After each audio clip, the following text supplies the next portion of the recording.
and welcome back to the channel. Hope you guys are staying fresh as always and ready for today's video. So you guys are probably wondering why I'm doing a full face cam video. Usually I'd be doing a reaction video, and I had plans of doing it for WWE SmackDown, but the thing is WWE is just a bigger company, and they have all this legal stuff that I just can't use their videos to react of, which means that in future videos, if I want to do this for WWE, I'm gonna have to the thing is, I don't have WWE Network, so I might need to get it just to be able to get samples of the video and just edit it before I react to it. So that might be the plan. I'm not quite sure yet where we're going with this, but for now, I'm just sort of gonna tell you guys my take on it. So you don't even need to watch this video, so you just might want to listen while you guys, sort of do your own thing, but you stay and listen so you guys can get my take on WWE SmackDown, of course, and feel free to comment on pretty much anything that maybe you guys agree or disagree with, because the thing is, I didn't watch the full show. I didn't watch the full show, the full 2-hour show. I only watched the video highlights because that's pretty much all I have time for nowadays. I have quite a bit of things to do around here. So, but I'm still trying to get some content out for you guys. And yeah, let's get started. So the show opened up with Stephanie McMahon and Triple H introducing the season premiere of SmackDown. We have all the superstars up in the ramps, and they were introducing the stars that came into SmackDown, such as Kevin Owens and Aleister Black. We're going to see that rivalry again. Now, the first thing that I thought was an immediate red flag with this segment is all three members of the New Day. What were all three members of the New Day doing in SmackDown? I thought Raw had Kofi Kingston and Xavier Woods, since they switched the belts with the Street Profits, becoming your SmackDown Tag Team Championships, and the New Day have now become the Raw Tag Team Champions. Didn't mean to say championships there.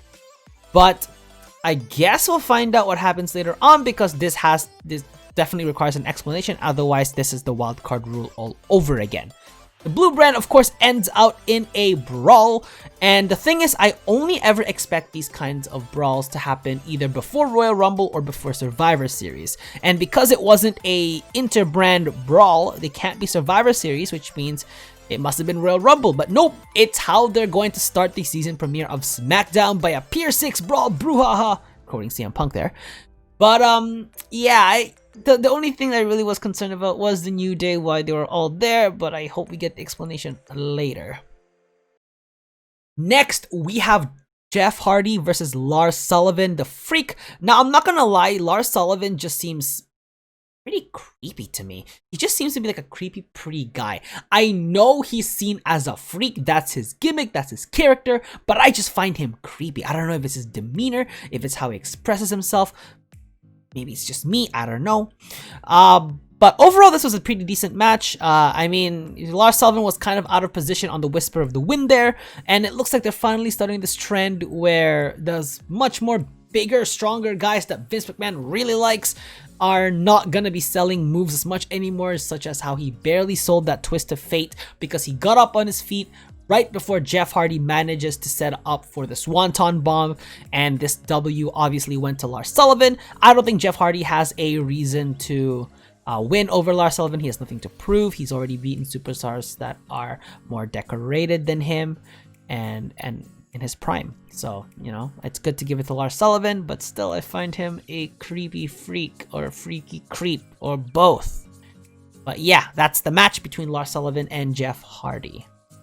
Next, we have the New Day segment as to sort of them reminiscing the past a little bit before they go their separate ways, which to me, okay, that made sense as to why they were all in SmackDown. It will be the last time they will be seen together.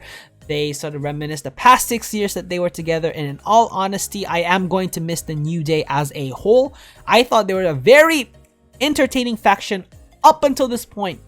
And hopefully even further beyond with Big E with his singles run. I expect him to have an Intercontinental Championship match at least, eventually going into the World Championship at some point.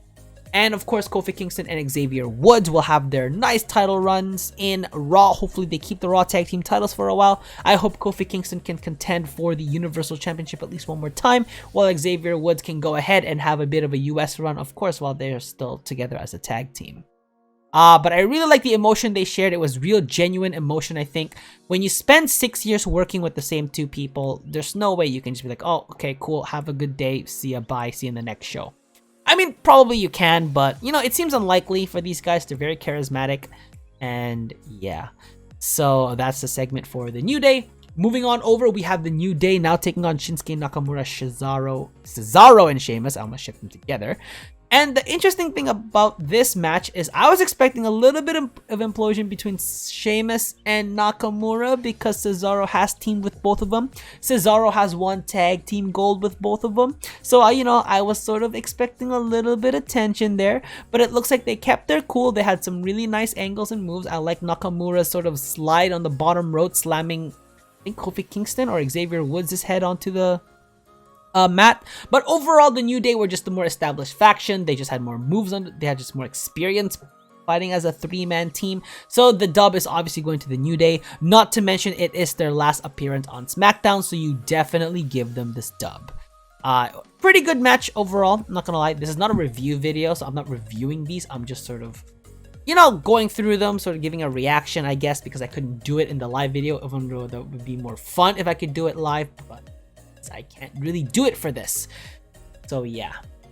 Moving on, we have Seth Rollins past getting back to him, which means the Mysterios and Seth Rollins and Murphy are in SmackDown. So we're going to see this rivalry carry on. And what I don't like about this is the fact that the Mysterios, both of them, had this backstage segment on Raw where they're moving on to bigger things, moving away from their past, moving on to new angles. I'm expecting Dominic to have an Intercontinental Championship run. At least at some point, I think he still will, but definitely not as soon as they implicated that they would in the backstage segment, because we are going to see them relive their rivalry with Seth Rollins and now a Buddy Murphy that is sort of in between, because he did turn his back on Seth Rollins and started beating him up when he came to appearingly help Seth Rollins. Now, does this help the Mysterios forgive Murphy? No, because Murphy helped take out one of Mysterios' eyes. There's just no way you can forgive someone after that. Even after he extended the olive branch and, you know, offered the handshake, they obviously refused, and rightfully so. I would refuse as well. If someone took out my eye and suddenly asked for a handshake even 3 weeks later, even 3 months later, that's just a very cruel thing to do to another human being. So I really like where they went with that, not immediately accepting Murphy's handshake. Not to mention there's still that lingering storyline with Aaliyah. I hope they drop that, to be honest, because that was not necessarily needed to be added, unless Aaliyah is becoming a full-time, you know, women's wrestler in WWE. But, you know, I don't think that was necessary to add the whole Aaliyah Murphy storyline. I think the four of them would have been decent together, had some decent chemistry, I think, in the ring. Potentially throw in a title in there, you know? That would have been pretty interesting, but I guess we'll see what happens from there with a Murphy now on the edge. I think he's going to have a bigger role as to how the outcome of this rivalry will turn out. Next, we have the Street Profits versus Rude and Ziggler for the SmackDown Tag Team Championships. And to be honest, why are we seeing Ziggler and Rude fight for more tag team titles? And why did this need to be a tag team title run? The reason why I'm saying that is because this match ended in a disqualification and Street Profits got the win over it, which means that Ziggler and Rude got themselves intentionally disqualified in a championship match. Why? You didn't have to. Now, I will admit, I love the Spinebuster zigzag combo. That was a very nice, and that was very smooth, the way that was executed. That was great. It kind of reminds me of the, actually, I'm not gonna go there. But, yeah, so, other than that, it was just a regular match. This didn't need to be a championship match. I think this could have been just a regular match with Ziggler and Rude still getting themselves intentionally disqualified, but to sort of level up their intensity as a tag team and to be seen as an actual threat to the SmackDown roster, which will eventually lead up to a championship match at Hell in a Cell, which is what should have happened. So I didn't mind everything that happened into that match except for the fact that it was a tag team title match. It did not need to be a title match. Next, we have Bayley and Sasha Banks' contract signing, and to be honest, this contract signing went all the way to Sasha Banks. Then again, like I said, I'm kind of biased from just watching the segment on YouTube, so you know, you guys probably are able to give more insight as to what happened. Sorry, my apologies on that. But yeah, Bayley backed out of the contract signing despite the fact that she brought in a steel chair. My guess is to try and ambush Sasha Banks at some point, but you don't do that by entering the ring holding up a steel chair just saying, "Oh, I got you with this, man. Better back out." And yeah, so Sasha Banks was just kind of reminding Bayley how Sasha Banks was just a bigger star between the two of them, and to be honest, that was the case. She is telling the truth because Bayley as a face character just didn't have enough content in her to be more flexible, unlike Sasha Banks. Sasha Banks was very charismatic. She was very good at being both a face and a heel, and even though she's the face in this storyline, she has that aggressiveness that heel Sasha Banks would also have, and I really did enjoy this contract signing. And Sasha Banks kind of gives us a reassurance that Bayley will sign the contract. So I don't know if we're going to see some sort of segment next week where maybe Sasha Banks beats up Bayley really badly and sort of makes her sign the contract using Bayley's hand, because it'll technically count as Bayley signing it and they'll still have the match in Hell in a Cell. Either way, this match is going to happen. I'd be surprised if there's just too much hype built around it between them. And last but not least, we have the Universal Championship match main event, Roman Reigns versus Braun Strowman. Now, when I first tried to react to this video, I thought this was not going to be the main event. But then when I saw that it's going to be Roman Reigns, it's the main event. Despite the fact that Roman Reigns has completely changed the content of his character, he is still WWE's biggest star. And he expanded a lot more in his moveset, so he's no longer using those 5 moves of doom. Well, it's now become like the 15 moves of doom instead of the 5 moves of doom. And he's no longer being branded as the big dog, but instead now as the tribal chief. And his movements in the ring have gotten slower, have gotten more methodical. It's almost as if Paul Heyman injected some of his intelligence and wittiness, I don't know if that's a word, to Roman Reigns. And I'm seeing a totally different side of Roman Reigns, a side that I actually like. And it's ironic because now I'm going to start cheering for Roman Reigns, but not quite. I'm still going to enjoy the whole booing thing, only this time rightfully earned. He earned these boos this time. He didn't deserve it. So, and about this match, I don't know how I feel. Braun Strowman's kind of been on the edge lately. Just simply because, you know, he's kind of fallen over in the past couple of years. I mean, his Raw Underground get-up's nice and all, but going from the monster among men to the monster among the underground, that's not his actual nickname, I made that up. He's kind of fallen off a little bit. But I guess he got this Universal Championship match. Obviously, he's going to lose to Roman Reigns. He's always going to lose to Roman Reigns.